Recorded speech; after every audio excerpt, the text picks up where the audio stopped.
ओम शांति 21/6/2025 महावाक्य बाबा कहते मिठे बच्चे वर्तमान तुम मानकर स्मृति रे आसीची जे आमे 84 जन्मर चक्र शेष करुछु। एबे आमे निजर शांतिधाम घर को फेरी जिबु। तेबे घर को जिबा पई आउ अल्प समय बाकी अछि। प्रश्न जेउ पिला मानकर घर को फेरिबार स्मृति रहिछि सेमानकर लक्षण किपरि होइथिबो। उत्तर सेमाने एही पुराना दुनिया को देखुथिले मध्य न देखिला परि रहिबे।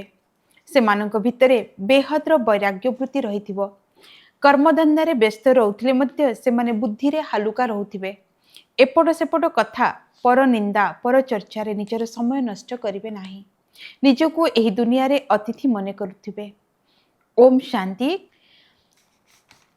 धारणा पई मुख्य सारांश निजको पापरु मुक्त करिवार पुरुषार्थ करिबाको हेबो। देह अभिमान रे केबे भी आसीबार नाही।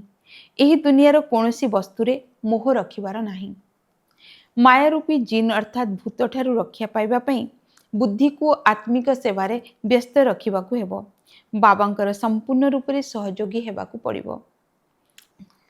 वरदान सर्व संपत्ति को यथा समय कार्य लगाई निरंतर खुशीर अनुभव करुथुबा सौभाग्यशाली आत्मा भव।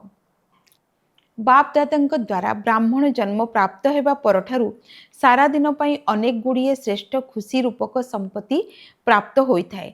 सेथिपई तुम मानकर नाम को जप करी एबे पर्यंत मध्य अनेक भक्त अल्प कालर खुशीर अनुभव करुछंती। तुमर जड़ चित्र को देखि देखि खुशी रे नाचुछंती। तेणु तुमे माने एभली सौभाग्यशाली अट। तुमको संपत्ति तो अनेक मिली, केवल से गुड़ी को यथा समय कार्य लगाओ एवं चाबी को सर्वदा सम्मुख रे रख अर्थात सर्वदा स्मृति रे रख एवं स्मृति को स्वरूप रे आण। ताहेले निरंतर खुशीर अनुभव हेबाकू लागिबो। स्लोगान बाबांकर श्रेष्ठ आशा गुड़िकर प्रदीप प्रज्वलन करुथिबा आत्मा माने कुलदीपक अटंती। अव्यक्त इशारा आत्मिक स्थिति रे रहिबार अभ्यास कर एवं अंतर्मुखी हुआ।